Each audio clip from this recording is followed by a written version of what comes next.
Maple Row woke up before the sun. Doors creaked open, buses sighed at the corner, and the smell of fresh bread drifted from the bakery. At the very end of the block lived Amari, a small boy with big eyes and a notebook he carried everywhere. While others rushed to start their day, he would pause, drawing chalk bridges on the sidewalk or staring up at the sky, waiting for it to answer his unspoken questions. People often said, "Nothing special comes from this neighborhood." But Maple Row was already watching something special grow. Amari's mother worked long, hard hours, leaving him with quiet afternoons and a mind full of big ideas. That's when the neighborhood stepped in.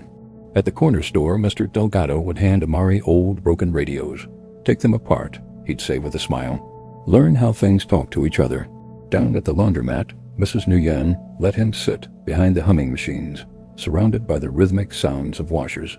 "The numbers will make sense," she'd say gently, helping him with his homework.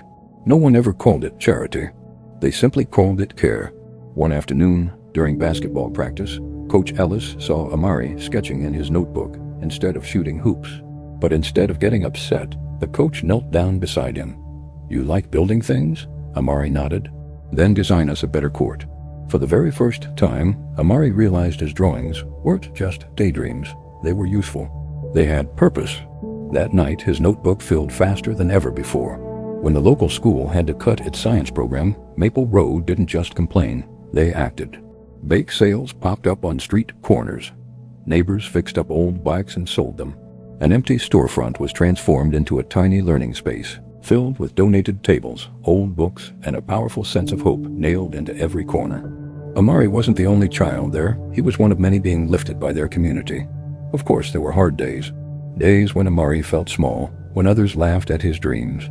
Days when the world tried to remind him where he came from. But every single time he stumbled, someone from Maple Row was there. A knowing nod, a quiet word of encouragement, a hand on his shoulder. Their message was clear. You're not walking this path alone. Years later, Amari packed his bag for a big scholarship interview. His mother hugged him tightly. "Remember," she whispered, "you carry all of us with you." When he returned older, steadier, successful, he didn't come back just to visit. He came back to build. A new playground rose from the ground. A community workshop opened its doors. And on the wall of that old storefront, Amari painted a beautiful mural of Maple Row, a picture of ordinary people lifting one child together. At the bottom he wrote, "A dream grows best where many hands hold it. A child doesn't rise on talent alone. Sometimes it takes a whole neighborhood believing quietly, steadily, together. And when they do, they don't just raise a dreamer. They raise the future." Thanks for watching.